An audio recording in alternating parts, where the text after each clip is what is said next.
Okay, let's pray.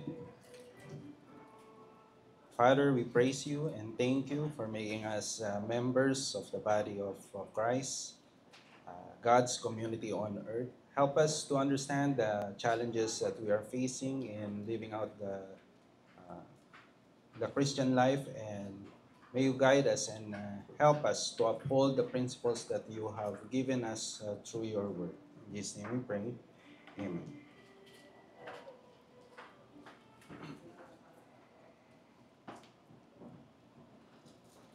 Okay, what is the Marxist sociology of family?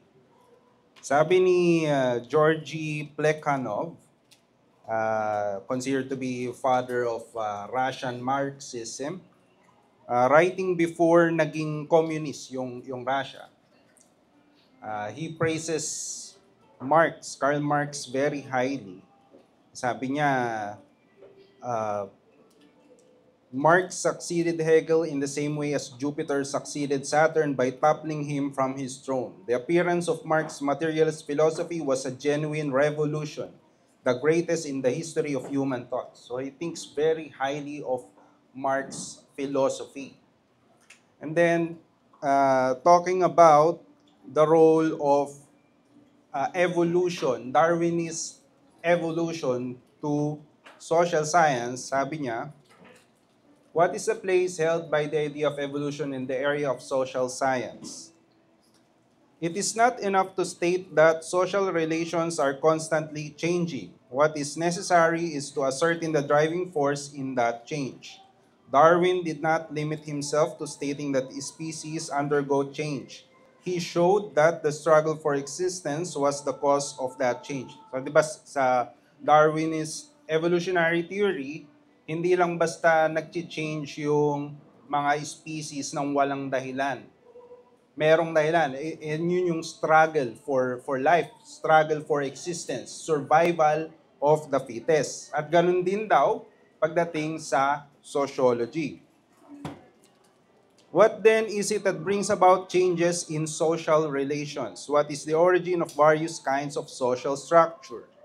Marx proved that the economic structure of human society is the foundation whose evolution explains all other aspects of social evolution. The key to an understanding of human evolution was first given us by historical theory. It was from Marx that we first received the materialist philosophy of the history of mankind. Sociologists of the Darwin School say a lot about the struggle for existence, which they would wish to perpetuate. Far from ignoring that struggle, Marx's school explains its inception and all the phases of its historical development. It has shown that ever since mankind emerged from its primitive condition, it has consisted of various classes, the antagonism between which has been the main driving force of social evolution. Bakit nagkakaroon ng social changes sa mundo? Bakit nag-iiba yung structure ng society from time to time? It's because of economic changes. Nag-aaway-away yung iba't ibang classes ng tao at nagkakaroon ng bagong consensus about the structure. Sabi ni Marx and Engels sa German ideology, with the division of labor in which all these contradictions are implicit and which in its turn is based on the natural division of labor in the family and the separation of society into individual families opposed to one another, is given simultaneously the distribution and indeed the unequal distribution, both quantitative and qualitative, of labor and its products, hence property. The nucleus, the first form of which lies in the family, where wife and children are the slaves of the husband. This latent slavery in the family, though still very crude, is the first property. Remember ano yung pinaka-core teaching ng Marxism? Abolition of private property. Now, yung first property na sinasabi niya is yung family. Kasi slaves daw nung husband yung wife and children. If Marx wants the abolishment of all private property and family is the first property, then family has to be abolished. Because merong inequality, may unequal distribution ng trabaho ng authority. I'll read, ito pa pala, Engels on the origin of the family, private property, and the state. Sabi niya, monogamy arose from the concentration of considerable wealth in the hands of single individual, a man, and from the need to bequeath this wealth to the children of that man and of no other. Thus, when monogamous marriage first makes its appearance in history, it is not as the reconciliation of man and woman, still less as the highest form of such a reconciliation. Quite the contrary, monogamous marriage comes on the scene as the subjugation of the one sex by the other. It announces a struggle between the sexes unknown throughout the whole previous prehistoric period. With the transfer of the means of production into common ownership, the single family ceases to be the economic unit of society. Private housekeeping is transformed into a social industry. The care and education of the children becomes a public affair. Society looks after all children alike, whether they are legitimate or not. This removes all the anxiety about the consequences, which today is the most essential social, moral, as well as economic factor that prevents a girl from giving herself completely to the man she loves. Will not that suffice to bring about the gradual growth of unconstrained sexual intercourse and with a more tolerant public opinion in regard to a maiden's honor and a woman's shame? So, inaatake ni Engels yung monogamy. One man, one man, woman form of marriage. Dahil in their philosophy, family, as we have known it, and in their time, it's the biblical family, husband, wife, children, it has to be abolished. So monogamous marriage also has to be abolished. Kasi nga, ito ay subjugation ng one sex to another. Nagiging dependent yung wife sa provision ng husband. But during that time, because of the Industrial Revolution, merong changes, pwede nang makakawala yung dependency ng babae sa lalaki.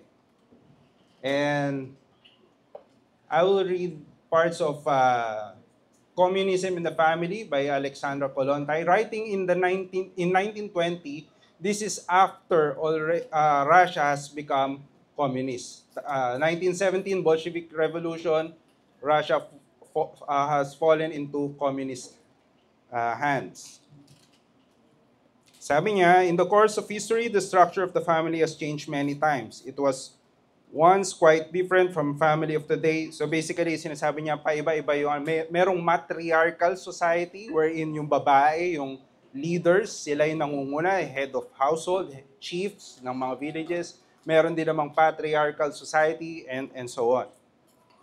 Then, during that time, tinatawag niya ng old yung idea nung husband, nung patriarchal family. Sabi niya, in the family of old, the husband earns and supports his wife and children. The wife for her part is occupied with housekeeping and with bringing up the children as best as she can. But over the last 100 years, this customary family structure has been falling apart in all the countries where capitalism is dominant and where the number of factories and other enterprises which employ hired labor is increasing. The customs and moral principles of family life are changing as the general conditions of life change. So again, yung economic factors ang main contributor sa pagbabago ng society, ng social change, especially the family. Formerly, only the man was considered a breadwinner. But women have been forced to seek paid work outside the family and outside the home, the wages of the breadwinner being insufficient for the needs of the family. The woman found herself obliged to look for a wage and to knock at the factory door. The family breaks down as more and more women go out to work. How can one talk about family life when the man and woman work different shifts and where the wife does not even have the time to prepare a decent meal for her offspring? How can one talk of parents when the mother and father are working all day and cannot find the time to spend even a few minutes with their children? Nakaka-relate ba? Parang one income, hindi na enough ngayon, kailangan both parents working, so nagfo-fall apart na raw yung family structure. Wherein previously, yung lalaki lang yung breadwinner, occupied yung wife sa household. Siya yung nag-rear nung children, nagtuturo, gumagawa ng household work. Pero now, wala na nga siyang time gawin yon kasi kailangan niya na rin magtrabaho because of the Industrial Revolution, kailangan kumita. It is not surprising, therefore, that family ties should loosen and the family begin to fall apart. The circumstances that held the family together no longer exist. The family is ceasing to be necessary either to its members or to the nation as a whole. The old family structure is now merely a hindrance. Sabi, ano ba yung, what makes the old family so strong? First, because the husband was the family's breadwinner, and secondly, the family was necessary to all its members. And thirdly, because children were brought up by their parents. But now, the husband has ceased to be the breadwinner. So, malaking change yun. And hindi na raw kailangan yung housework. Why? Sabi, all that was formerly produced in the bosom of the family is now being manufactured on a mass scale in workshops and factories. The machine has superseded the wife. What housekeeper would now bother to make candles, spin wool, or weave clothes? All these products can be bought in the shop next door. Formerly, every girl would learn to knit stockings. Nowadays, what working woman would think of making her own? In the first place, she doesn't have the time. Time is money, and no one wants to waste time in an unproductive and useless manner. Women's work is becoming less useful to the community as a whole. It is becoming unproductive. The individual household is dying. It is giving way in our society collective housekeeping. Instead of the working woman cleaning her flat, the communist society can arrange for men and women whose job it is to go around in the morning cleaning rooms. So, even pati yung housework, nawawala na rin. Hindi na kailangan yung wife gumawa ng mga damit nila, mag-knit, gumawa ng mga jacket or panlabas sa lamig or bibili na lang nila yun sa mga shop. Kasi nga, machines na, industrialized na. So, hindi na raw kailangan yung old family structure na yung babae yung nagmamanage ng household kasi almost everything pwede nang bilhin. Even yung paglilinis ng bahay nila or and any other work na gagawin sa bahay. Brad, may tanong ako para lang makarelate yung mga young people natin. Kasi yan yung paniniwala ng communism na para sa kanila okay lang na ubusin ng parents yung time. Tama ba? Hindi okay, dinidescribe nila kung ano yung reality or yung changes na nagawa because of capitalism, because of the Industrial Revolution. And now they are saying that because of these changes, economic changes, the social changes must also happen. Kailangan na ring baguhin yung social structure starting with the family. So, ang gustong palabasin nila, yung capitalism, gusto nilang i-abolish dahil dyan. Lahat, all private property. Even yung family, kasi nga yung family is a private property. Di ba? It's the first property. Yun yung definition nila. No?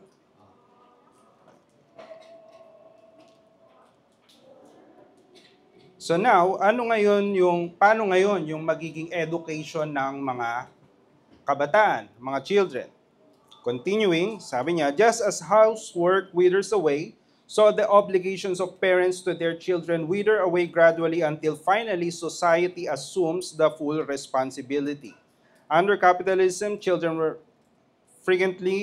too frequently a heavy and unbearable burden on the proletarian family. Communist society will come to the aid of the parents. Mahirap magpalaki ng mga bata under the old way wherein nagwo-work yung parents. There's anxiety how to provide for the children, pero ngayon in communism the society will help in bringing up their children. So the family is withering away not because it is being forcibly destroyed by the state, but because the family is ceasing to be a necessity. The state does not need the family because the domestic economy is no longer profitable. The family distracts the worker from more useful and productive labor. The members of the family do not need the family either because the task of bringing up the children, which was formerly theirs, is passing more and more in the hands of the collective. So, ayun nga, ipinapasa na yung responsibilidad sa collective, sa communist society. And yun yung idea na pabigat yung mga anak. Kaya maraming, even in our time, doesn't want to have children kasi they are a burden, unang-una, financially, and dagdag stress sa life. Nagtatrabaho ka na, nag-aalaga ka pa ng mga bata. Pero in a communist society, magiging maayos ang lahat. I'll continue para makita nyo yung sinasabi. I'll just read it, and I think this is self-explanatory.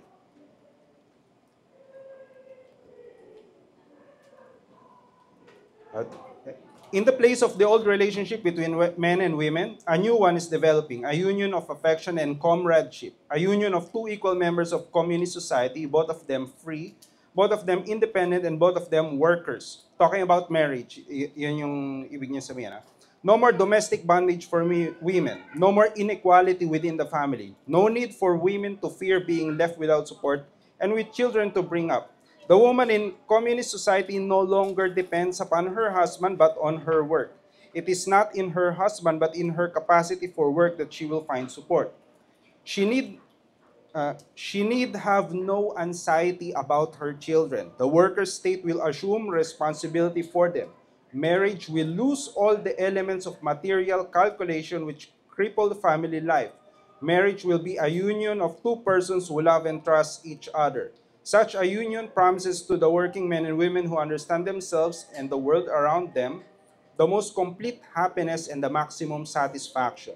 Instead of the conjugal slavery of the past, communist society offers women and men a free union which is strong in the comradeship which it inspired it.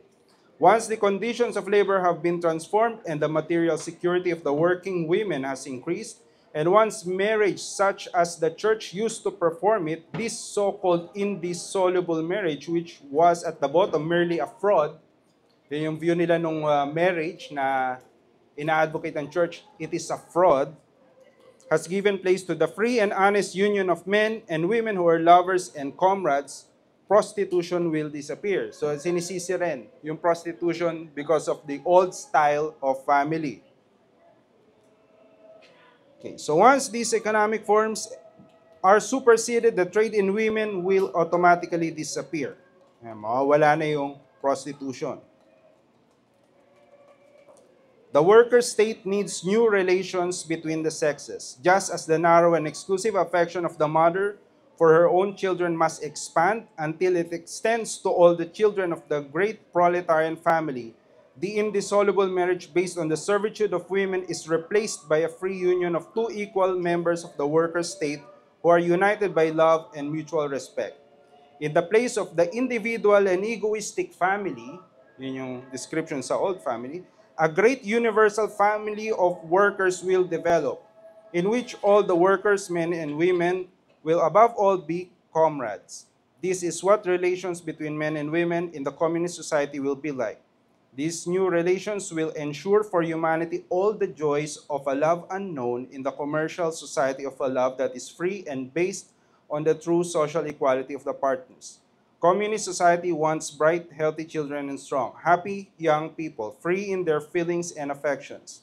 In the name of equality, liberty, and the comradely love of the new marriage, we call upon the working and peasant men and women to apply themselves courageously and with faith to the work of rebuilding human society in order to render it more perfect, more just, and more capable of ensuring the individual the happiness which he or she deserves. The red flag of the social revolution which flies above Russia and is now being hoisted aloft in other countries of the world proclaim the approach of the heaven on earth to which humanity has been aspiring for centuries. So this is their promise. heaven on earth.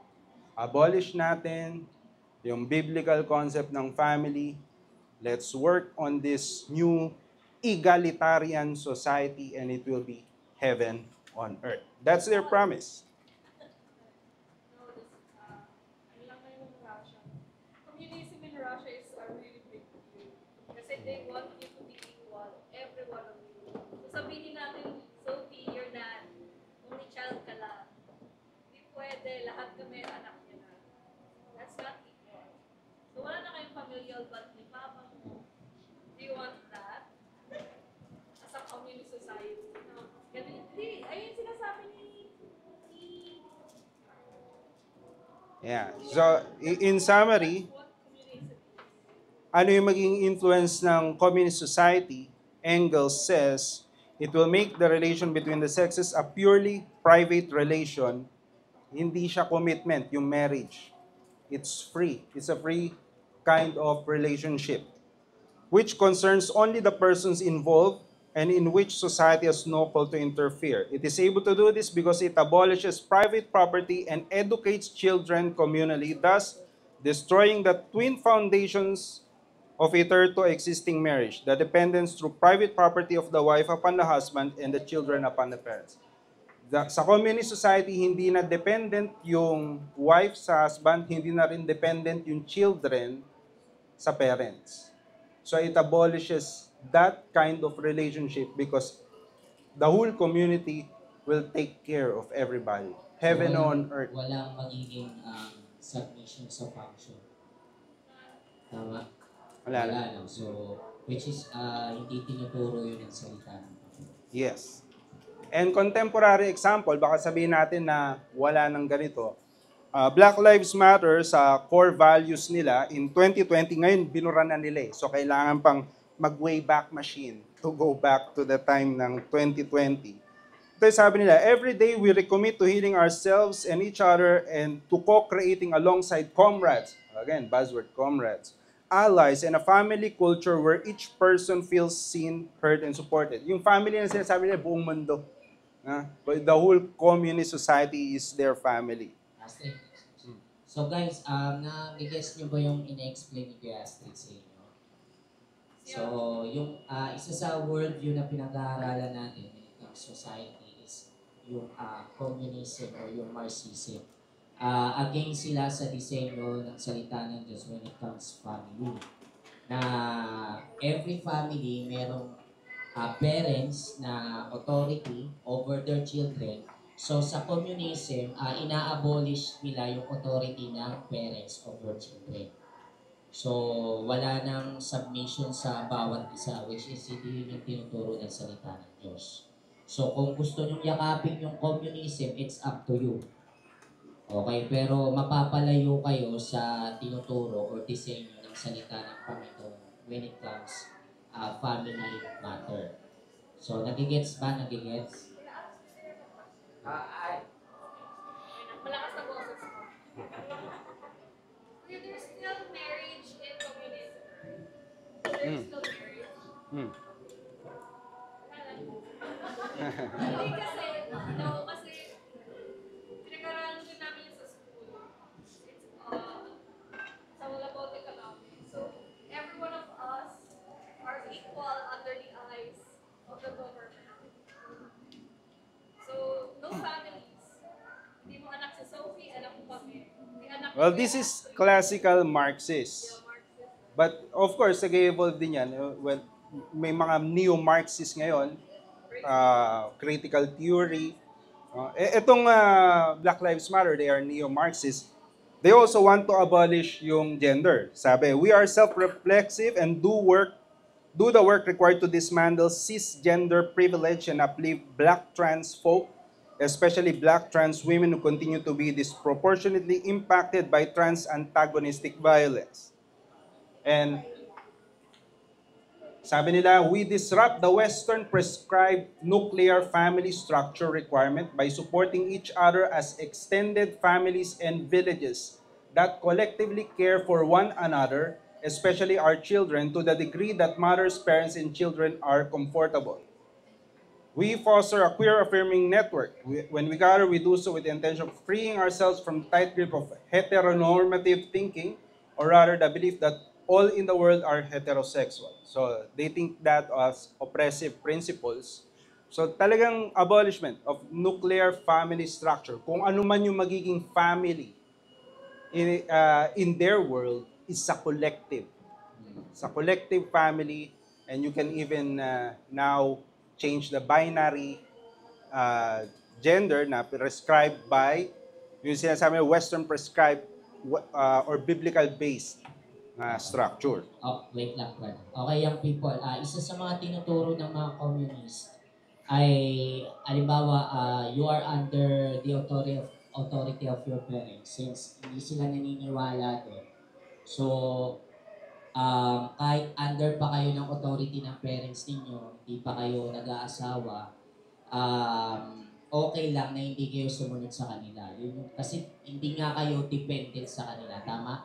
So, nagtuturo sila ng hindi pagsunod sa parents nyo.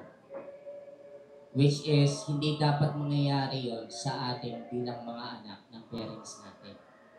Kasi magtutulak sa atin yun na yung payo nila as parents, yung payo ng mga parents natin sa ating mga anak is hindi natin i-consider. So, yun yung tinuturo ng communism. Which is hindi natin hindi natin yung niyayakap kasi ang niyayakap natin na paniniwala is yung disenyo ng salita ng Panginoon sa family. Na yung parents natin, they are delegated authority or they were given delegated authority from God na dapat nating respetuhin at galangin at sundin sila. Pero yung communism, nagtuturo na hindi naman kami dependent sa parents namin. Tama ba, Astrid? So, Yes. which is very wrong sa prinsipyo ng salita ng Panginoon. Okay, kaya Astrid. Okay. Moving on to postmodernist sociology of the family, can be described as social constructionism. According to dun sa book na ating ginagamit, Understanding the Times, social constructionism is the belief that human beings and society are social constructions shaped by language and subjective experiences. So dito, words are manipulative. Okay. Sabi ni Michel Foucault, the society in which we live, the economic relations within which it functions, and the system of power which defines the regular forms and the regular permissions and prohibitions of our conduct, the essence of our life consists, after all, of the political functioning of the society in which we find ourselves. So again, based to sa economics, power dynamics. Kailangan may effect siya sa politics. Top-down approach, kasi kailangan mong i-impose sa mga tao. So bakit? Sabi ni Andrew Colgan,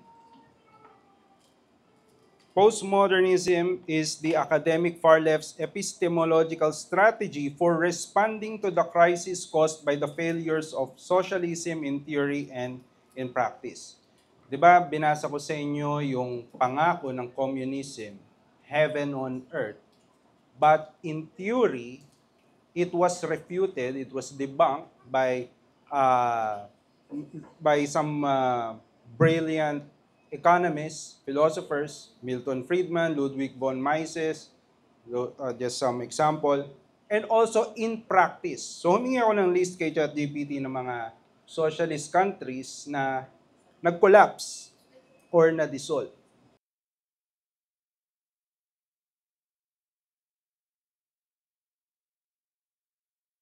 Soviet Union or Russia, diba? Nung empire pa siya, nung panahon na nagsulat si Alexander Kollontai, no? Nag-collapse yun in 1991. East Germany, Czechoslovakia, Yugoslavia, Albania, Bulgaria, Poland, Hungary, Romania, Mongolia, Ethiopia, Mozambique, Angola, Tanzania, Zambia, Somalia, Cambodia, South Yemen, Afghanistan, Grenada, And ngayon, yung mga socialist countries na hindi naman natin masasabing prosperous na countries, North Korea, Cuba, Venezuela. So, in practice, palpak, hindi heaven on earth. Maraming namamatay sa gutom, nagiging authoritarian, yung government, maraming pinapatay, maraming human rights abuses, brutality. So, hindi siya heaven on earth, but kabaliktaran. Hell on earth ang dating ng communism.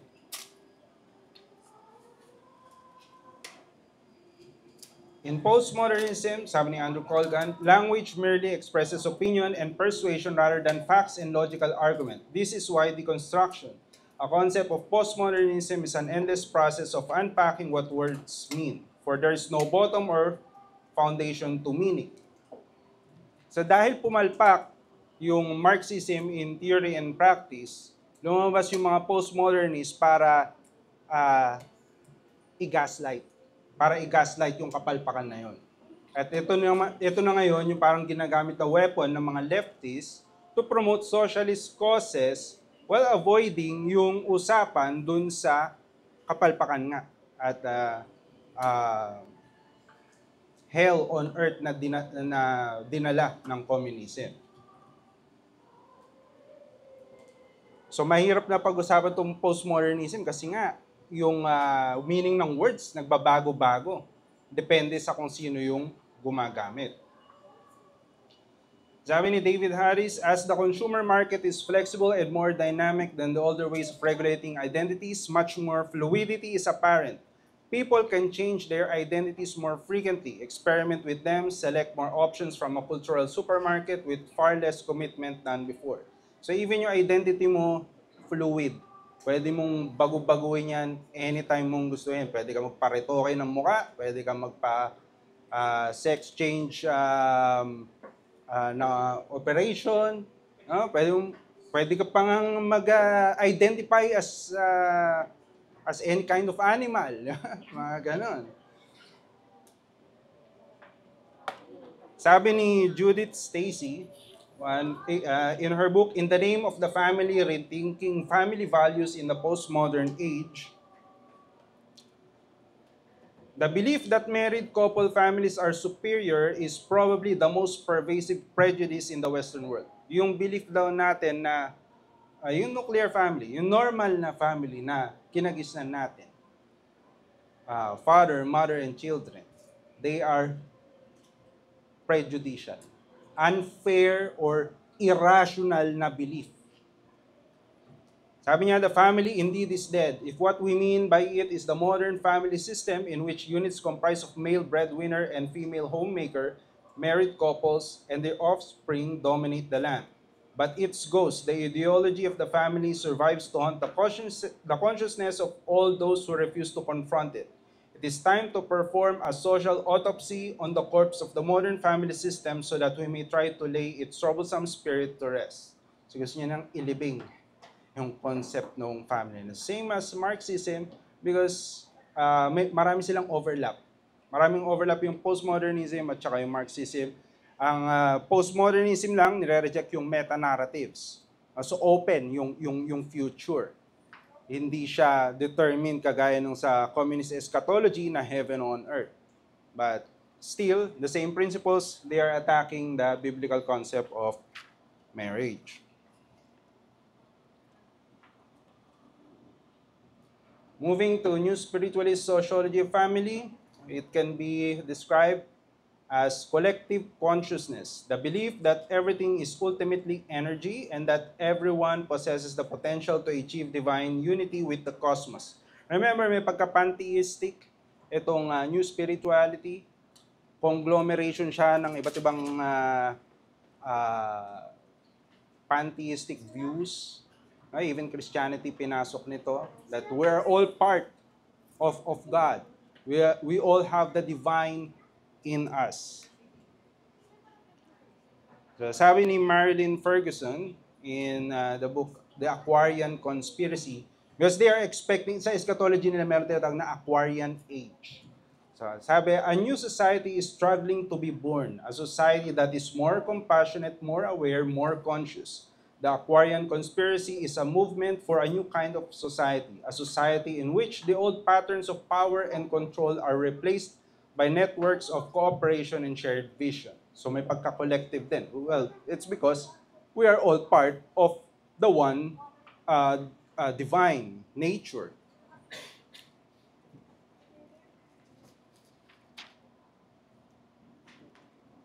Sabi niya pa, the Aquarian conspiracy is a conspiracy without a plot, without a doctrine, without a membership list. It is a loose-knit network of people and groups united by the idea that society can change if enough people can change themselves. So magbabago yung society pag nagbabago yung bawat individual. And how does that change? Personal transformation is the key to social transformation. As individuals awaken to new possibilities, the whole fabric of society begins to shift. Pag na-awaken yung God consciousness mo, Christ consciousness, kung tawagin, parang yung awareness mo na Diyos ka pala. Dati hindi mo alam na Diyos ka, ngayon alam mo na. So magkakaroon ng transformation sa'yo. The more people na ma-awaken doon, that they are God, then society will be transformed. At ano yung transformation na yun? June Singer, isa sa disciples, nung disciple ni Carl Jung, sa founder ng psychoanalyst, na ginagamit ngayon sa psychology, na si Carl Jung ay may fascination sa occultic practices, New Age, esotericism, alchemy, magic, you name it. Hermeticism. Yeah.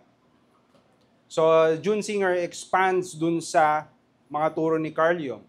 And in her book, Androgyny, she says, androgyny does not mean that men and women become alike. It means that they are freed from the prison of gender roles and can realize their full human potential. Androgyny refers to a condition under which the characteristics of both sexes and the full range of human potential are available to every individual. It is not that gender ceases to exist, but that it no longer confines or limits a person's choices, growth, or relationships. So, yung gender, hindi na siya parang strict na distinction ng male and female. Kasi androgynous na. So, para ka ng kombinasyon ng lalaki at babae. Brother Mark, meron ka bang qualities ng pagkababae? So parang gano'n, no? Sa isang tao, meron kang quality, may feminine qualities ka, meron ka ring masculine. So androgynous ka. So, kailangan ma-realize natin daw yung full potential natin by becoming androgynous.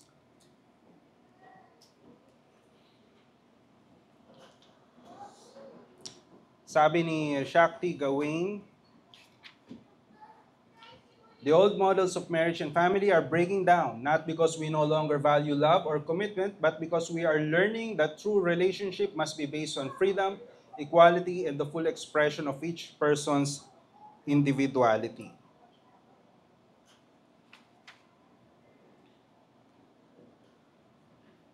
Sabi niya rin, relationships and families, as we've known them, seem to be falling apart at a rapid rate. Many people are panicky about this. Some try to reestablish the old traditions and value systems in order to cling to a feeling of order and stability in their lives. It's useless to try to go backward, however, because our consciousness has already evolved beyond the level where we were willing to make the sacrifices necessary to live that way. So, nagbabago na, nagfo-fall apart na yung standard model ng marriage and family kasi nag-evolve na tayo. We are reaching a higher level of consciousness. So, hindi na dapat tayo bumalik doon sa old style na yon. Kailangan magbago na. Again, an attack to the biblical view of marriage. Kasi it must be based on freedom, equality, and full expression of each person's individuality. Hindi na based sa command ni God, hindi na based sa commitment with one another, commitment with God, commitment with your spouse, and to your children, but ito, may pagka selfish, and yet, they are promoting a collective mindset where you are all part of the divine. Nice to be here. May tanong kayo guys or nakakasunod kayo sa discussion? Yes. So new spirituality, ang belief nila is again, they have this common denominator with communism and postmodernism. Ina-abolish nila yung biblical design ng family, ng marriages. And then, of course, katulad ng sinabi ni Kuya Astrid, yung mundo natin, yung worldview ng mundo natin, pilit nilang binabago yung design ng Panginoon. Na hindi naman dapat baguhin ng mundo yung design ng Panginoon. Kasi it is already settled. That's why napaka-importante sa atin na bilang mga kabataan at bilang papasok sa pag-aasawa balang araw, you have this idea or enough knowledge about the design of God when it comes our family. Kasi doon kayo magkakaroon ng tamang perspective or tamang pamumuhay kapag nagkaroon na kayo ng gantong sariling pamilya. So, itong mga worldview na to, pilit nilang inaatake yung disenyo ng Panginoon. And tayo bilang naniniwala sa salita ng Panginoon, hindi dapat manggaling sa atin mismo yung pagbabago sa disenyo ng Panginoon. So if the children must submit to their parents, they must do it. Kasi yun yung disenyo ng salita ng Panginoon. Tama? So, ganun din sa mag-asawa. The husband always will always love their wives. Also, the wives will always submit to their husbands.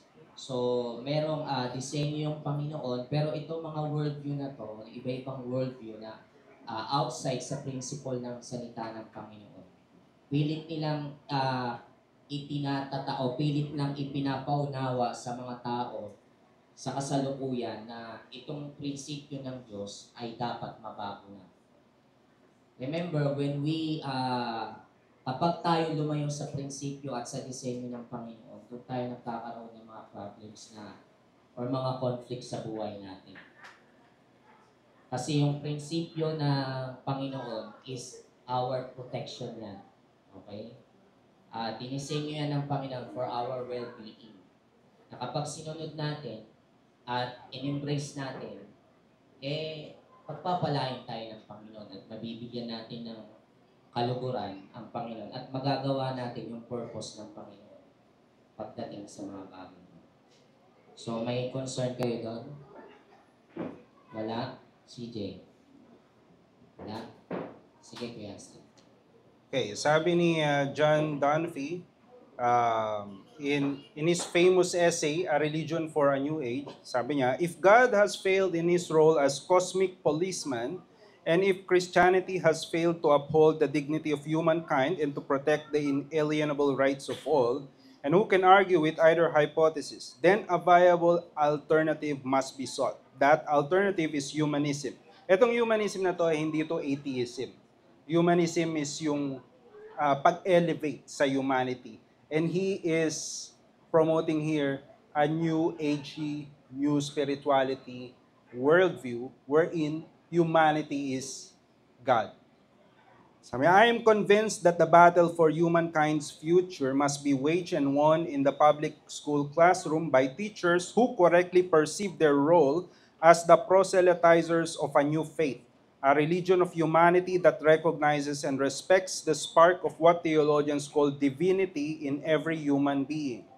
These teachers must embody the same selfless dedication as the most rabid fundamentalist preachers, for they will be ministers of another sort, utilizing a classroom instead of a pulpit to convey humanist values in whatever subject they teach, regardless of the educational level, preschool, daycare, or large state university. The classroom must and will become an arena of conflict between the old and the new, the rotting corpse of Christianity, together with all its adjacent evils and misery, and the new faith of humanism, resplendent in its promise of a world in which the never-realized Christian ideal of love thy neighbor will finally be achieved. So, sabi niya, sa classroom, sa education, sa schools, yung battlefield nung old ideas, yung nabubulok na ideas ng Christianity. And then nakusahan din yung Christianity na yung ideal natin na love thy neighbor, hindi natin na-achieve. At yung new religion na humanism ang mag-achieve nito. Etong new spirituality. So this is a challenge to us. Sila magpipreach sa classroom, they have how many hours in a day? Baka yung nasa school? 8? Diba? Parang trabaho na rin, di ba? O 6 to 8 hours. Ilang hours kayong nasa church per week? Diba? Sa oras pa lang, talo na kaagad ang influence ng church. Kasi sila, hawak nilang schools. And previously, I showed you Richard Muller, isa sa mataas ang posisyon sa United Nations and sa UNESCO na pinopromote yung ganito, new spirituality na curriculum sa mga schools all around the world. So ito yung pinopromote nila. Okay. Next, let's go to Islamic sociology. It can be described as patriarchal society, a society dominated by men. Naku, hate na hate to dapat ng mga leftists, no? At saka mga new spiritualists. Pero, bakit sa nakikita natin ngayon, nagkakampi-kampi sila against Christianity? Yeah? It's because of their common enemy. But let's look at the Islamic sociology. Sabi sa Quran 2:223, your women are a tillage for you. So get to your tillage whenever you like. Do good for yourselves. Fear Allah and know that you shall meet Him. And give good news to the believers. So it's parang yung tillage, yung taniman. Ganun. So anytime, it's talking about men. Anytime na gusto mo raw ng sex, punta ka lang sa asawa mo anytime you want. Hindi ka nila pwedeng i-deny.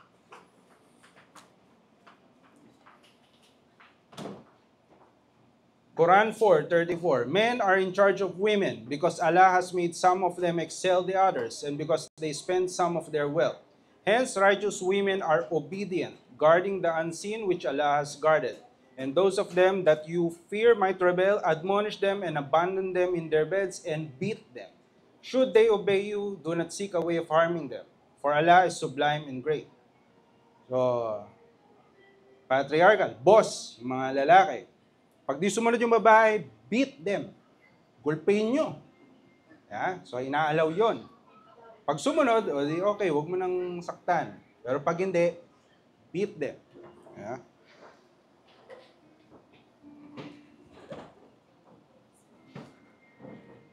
Quran 4:3, if you fear that you cannot deal justly with the orphans. Itong orphans ito yung mga parang prisoners of war. Mga babaeng nakuha nila from places na sinakop nila. Kasi very conquering religion tong Islam. Kaya sila mabilis dumami kasi they conquer lands. Yung dating mga Christian countries na Islamized sa Middle East because of their they expand through military power. So ngayon, merong mga orphans, mga babaeng nakukuha nila from war, hindi nila pinapatay. You can, if you fear that you cannot deal justly with the orphans, then marry such of the women as appeal to you, 2, 3, or 4. But if you fear that you cannot be equitable, then only one, or what your right hands down. That is more likely to enable you to avoid unfairness. So, kung feel mo raw, kaya mo namang to deal fairly with 2, 3, or 4 wives, then go. Total, meron kayong mga nakukuhang mga babae, baka may nagugustuhan ka dyan, kumuha ka. Inaalaw nila yung polygamy. Any violent reactions about polygamy of Islam? Sa 4 months rin meron. So, guys, nakikita niyo yung teaching nila when it comes family marriages. Yung lalaki, inaalaw na mag-asawa ng ilang babae. As long as may kakayanan silang buhayin. Meron kaming kapitbahay before, isa siyang Muslim. napaka ano yung ano niya, napaka bigat talaga yung way of life nila. After nilang maanakan yung isang babae, and then kapag pag yung babae na inanakan nila, hindi sila sinusunod, iniiwan nila. Even yung mga bata na iiwan dun sa nanay. So, tingnan niyo yung worldview nila, kung paano yung paniniwala nila nagpa-follow dun sa pamumuhay nila. So again, what you believe ay magtatakda dun sa pamumuhay mo. So ngayon, tayo, naniniwala tayo, we are against sa polygamy. Okay, ang disenyo ng salita ng Panginoon, okay, ang people makinig kayo, ang disenyo ng salita ng Panginoon is Monogamy. monogamy ba ito? Yeah. One wife, one husband. One wife, one husband, man and woman. Heteros, monogamous, monogamous ba? Monogamy? O basta yun na yung term yun. One husband, one wife. And many children. Multiply. It's up to God kung ilan yung children. Okay? Kasi sa amin isa. Ito yung nangyayari guys sa kapanahunan natin ngayon. Hindi na binibigyan ng mga tao ngayon yung kaseryosohan when it comes to family. At alam nyo ba, sino yung unang sinira ni Satan sa Book of Genesis?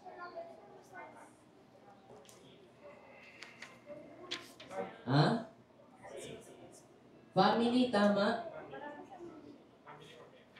Sinira ni Satan yung konsepto ng disenyo ng Panginoon ng family sa Book of Genesis. So, ganyan yung ginagawa ni Satan ngayon. At Satan is using this kind of worldviews para i-corrupt yung isip ng mga tao ngayon. Na okay lang naman mag-asawa ng marami as long as I am able to sustain their needs. So, hindi yun yung disenyo ng Panginoon. Kaya young people, you have to study the Word of God for you to be informed well kung ano yung mga dapat mong gagawin bilang Kristiyano. That's why we are studying this kind of topic para maunawaan din natin yung ibang paniniwala ng mga nasa paligid natin. At alam natin kung saan tayo tatayo. Okay? So, salamat sa Panginoon. His Word is with us. Naaral natin, natututo tayo, nawawarningan tayo, at tinutulungan tayo ng Panginoon na gawin yung mga nasa salita niya. So, their common denominator is sirain yung disenyo ng Panginoon when it comes sa family. Sige, Kuya Aztec. Okay. According to Alice Ruthven in Islam, a very short introduction, the husband has the right of divorce by talaq, repudiation or unilateral declaration. He must pronounce the formula, I divorce you 3 times. The first 2 declarations are followed by the so-called ida or waiting period of 3 menstrual cycles to ensure that the woman is free from pregnancy, or if pregnant, to ensure the husband's paternity. During this period, family and friends are encouraged to effect a reconciliation. If this fails, the 3rd declaration finalizes the divorce without recourse to a court. A man will usually have custody of his children beyond the age of 7 for boys or 9 for girls. If the wife initiates a divorce, a procedure known as khul, she sacrifices her mar or dowry. Muslim men are permitted to marry non-Muslim women from the people of the book, which is the Jews and the Christians. The reverse does not apply. So merong unequal na karapatan yung lalaki pagdating sa divorce. Pagka ayaw niya doon sa babae, kailangan niya lang i-proclaim yung I divorce you 3 times. Well, kailangan mag-pass some time, but pag hindi sila na-reconcile din, divorce, wala nang kaso-kaso, hindi na mahirap. Hindi mahirap sa kanilang mag-divorce. Sa atin, yung annulment, di ba? Ang hirap dito sa bansa natin. Pero sa Islamic countries, madali for husbands to divorce their wives, but the vice versa is not. Kasi ifo-forfeit nung wife yung dowry niya or yung parang support nung parang trust fund sa kanila para in case na ma-widow sila or meron silang pang support sa life nila. Ifo-forfeit nila yung kung gusto nilang divorce. And yun nga, yung custody ng children, pagka beyond the age of 7, sa lalaki.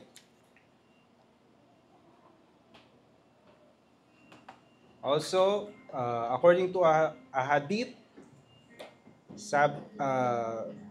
anong hadith ba ito?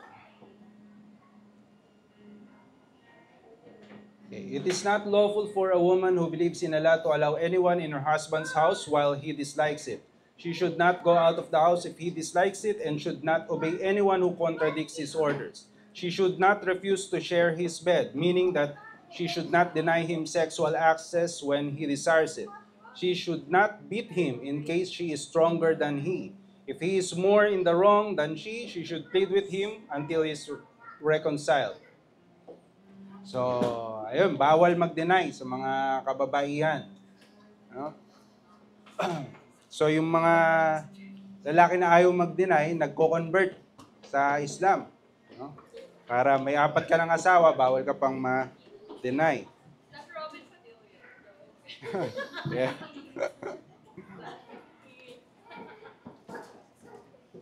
Sabi ni Matthew Bennett in 40 Questions About Islam, Muslim husbands bear the responsibility of providing for their family, representing them in the community, and protecting the honor of the family. In light of these responsibilities, the Quran grants a husband total authority, including corporal punishment within the family. Most often, this patriarchal authority is exhibited through making the decisions that shape the direction of the family and its members, decisions regarding education, work, and marriage. Muslim wives are not afforded such authority. However, they are tasked with rearing children and maintaining the home. Thus, wives often determine the shape and environment of the household. In doing so, despite a lack of authority, women exert significant influence in the Muslim family. So, in that way, nagiging influential din yung mga wives kasi sila yung nagpapalaki doon sa mga bata. Sila yung humuhubog ng faith ng mga bata. Kaso yung tinuturo nila ay ganun din. No? Yung submission to husband. Well, Islam means submission. Meron nga akong pinapanood na series ng FODA about Hamas and Israel. Awan nila. Yung mga babae ron, well, they want many children. Kasi the more children, army yun sa kanila eh, lalo na mga boys, mga jihadists. Ang sabi ng babae ron, yung jihad niya is manganak ng manganak. Mag-produce ng soldiers. Yung jihad ng mga lalaki, mag-suicide bombing anywhere. Tapos, yung mga babae naman, mag-produce ng more bombs. Ayun. Dahil merong segment ng Islam who believes in pan-Islam. It means the whole world must be subjugated under Islamic rule. Yan ang paniniwala ng Iran. Muslim Brotherhood, I believe, and other militant groups. Okay, so now let's go to our sociology, Christian sociology of family. Meron tayong concept na tinatawag na sphere sovereignty. It is the belief that God ordained certain spheres of society such as family, church, and state. And that society functions best when each sphere is properly managing in its own area of responsibility. Kung sa Islam, meron silang tinatawag na ummah, yung Islamic community, international Islamic community. You're part of that big family. Sa communist, yung communist society. No? Part ka ng greater society.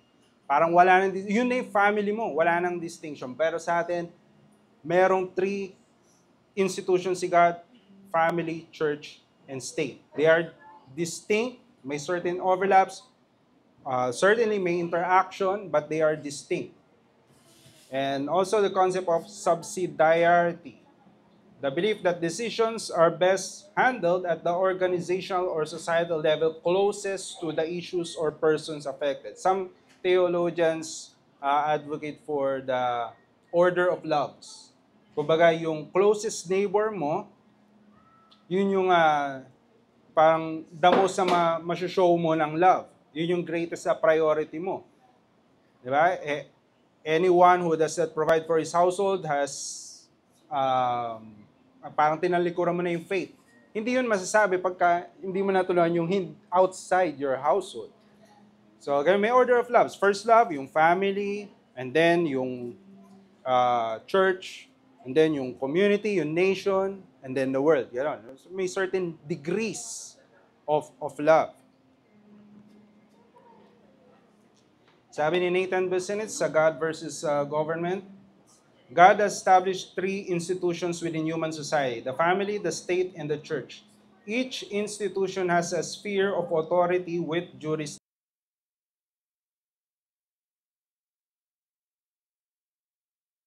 limits that must be respected. So may kanya-kanyang teritoryo yung bawat sphere na yon.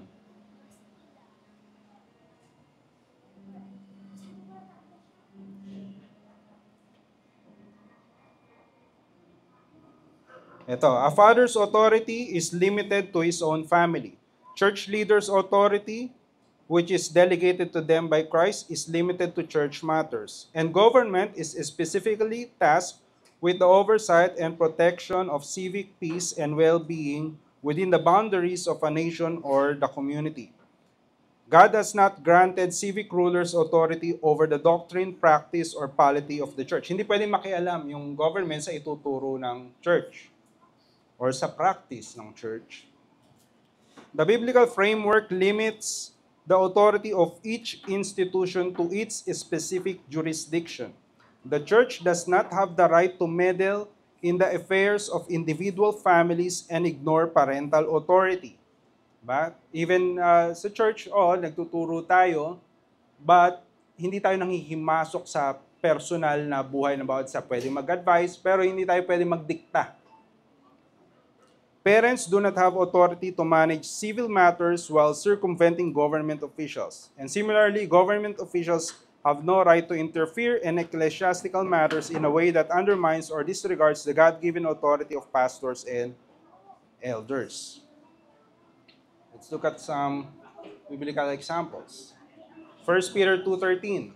Be subject for the sake of the Lord to every human institution, whether to a king as the one in authority, or to governors as sent by him for the punishment of evildoers and the praise of those who do good.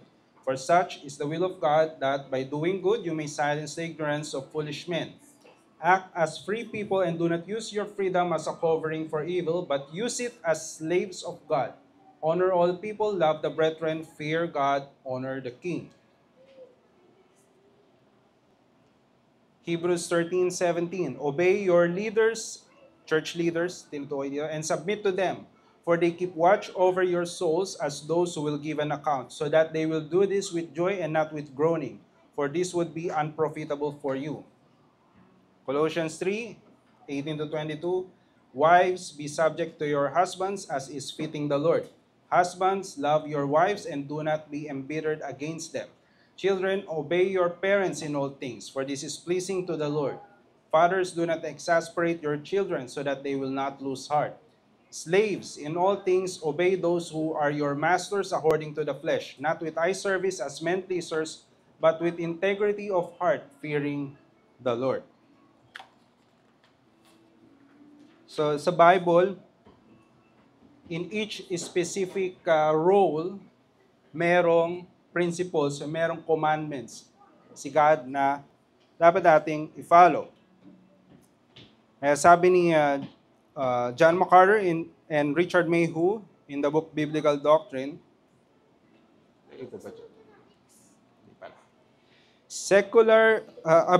a biblical view of man refutes false philosophy. So dapat alam natin yung anthropology natin, yung doctrine ng man, the study of man.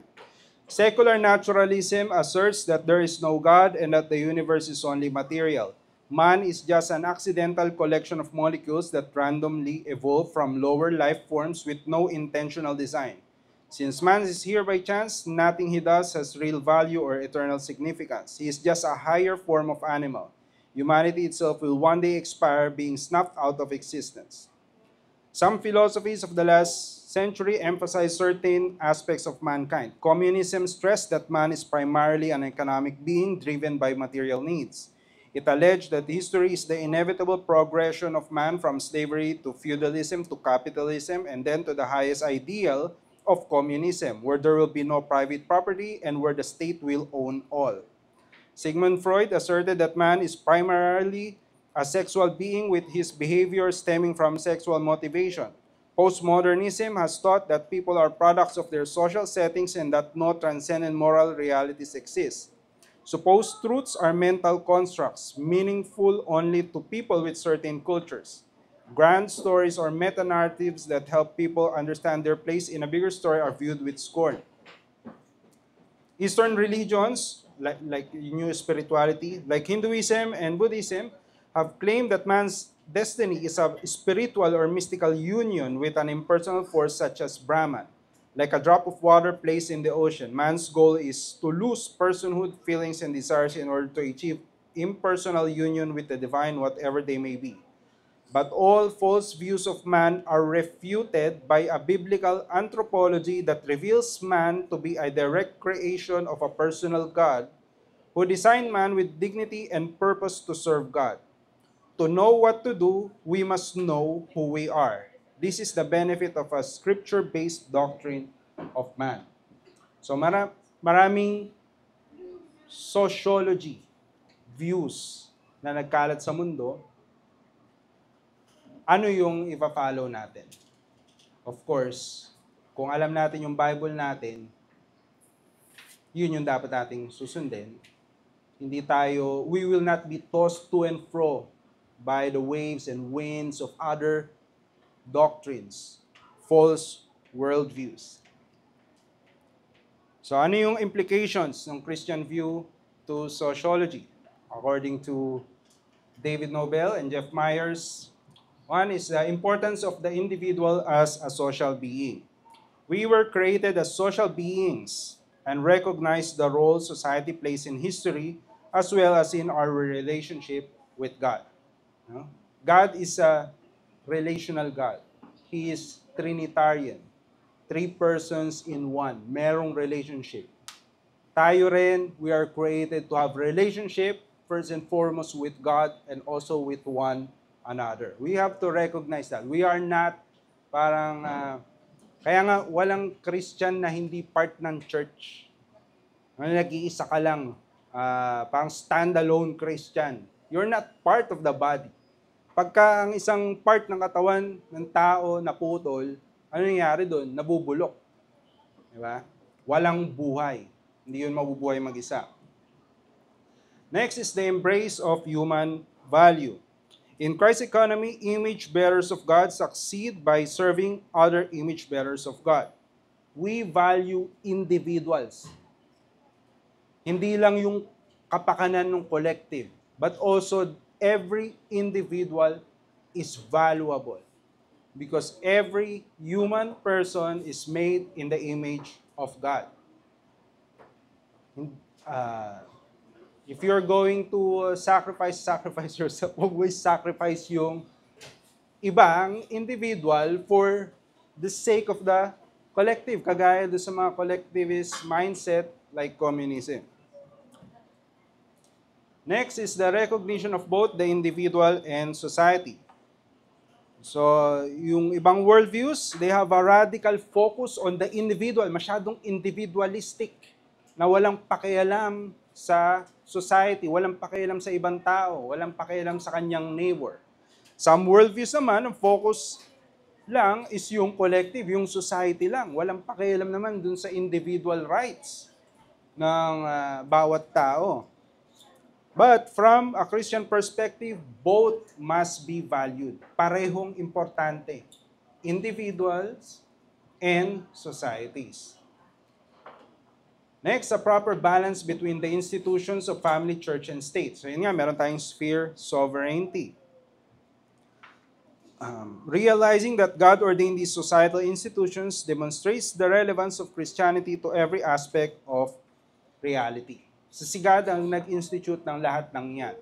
Hindi lang yan social construct nating mga tao. Top down yan. From above, from heaven to earth. 5, an ennobling perspective on government. Christian sociology is optimistic because our freedom and responsibility before God grants grant us dignity and significance, which empowers us to structure governments properly, protect the innocent, and maintain justice. So, ibig sabihin, meron tayong positive view ng government na possible na ang government ay kumilos according to biblical principles of justice, of fairness, diba? And isa nga sa primary example niyan is the American experiment. The nation was born, hindi man lahat ng founders ay Christian, but the nation is born according to biblical principles. Marami doon. Of course, it's not perfect. But we can see good effects if only the biblical principles are being followed perfectly. But we know that will not happen until Christ comes. The perfection will only come when Christ is ruling the whole world. Number 6, a love for family. From a Christian worldview, the family is ordained by God and is a fundamental social institution. Sa mga ibang worldviews na tinignan natin kanina, they hate the family. They hate so much na gusto nilang burahin, ilibing. Some call it evil. Di ba? Nagpa-perpetuate daw ng evil yung biblical view ng family. And also, a proper role for the church. One principal role of the church is to proclaim the truth regarding sin, repentance, and salvation. Primary goal. Ang church, worship God, proclaim the gospel, invite sinners to repentance, embrace the Savior, have faith in the only Savior, Jesus Christ. But another role is to form individuals into communities working together to nurture each other and serve the larger society. The church can model true community by demonstrating what it means to love your neighbor as yourself. Diba? Yung new spirituality, ang accusation, hindi natin na-fulfill to. Yung love for our neighbor as we love ourselves. But that is the goal also of the church. To be a community na titignan ng mundo as a city upon a hill. Kumbaga sa Christian terms. Na dapat maging example tayo na maganda ang biblical design for community. We don't need communism. We don't need postmodernism, new spirituality, lalo-lalo na yung Islam. We don't need them. Because what God has given us is sufficient, it is enough, and it is a taste of heaven on earth. Not yet perfect, but patikim pa lang. Patikim pa lang ni God. Itong community dapat ng church should be a light in this dark world. Sadly, we're not perfect. Maraming pagkakamali ang church. And we have caused parang scorn to the name of God. But it should be our desire to exemplify truly and live a life that is according to what God has prescribed in His Word. Ganon din nga yung Israel. Actually, kung hindi sumuwa yung Israel noon, sila dapat yung pupuntahan ng ibang mga nation, makakakilala sa totoong Diyos, kay Yahweh, yung ibang mga pagan nations, upon seeing Israel, kung paano sila naging prosperous, paano naging matino yung society nila, kung nag-o-obey sila kay Yahweh. Pero they failed, and the church as a whole, I hope we're doing a good job, but I don't think so. But yun, it should be our goal. Questions?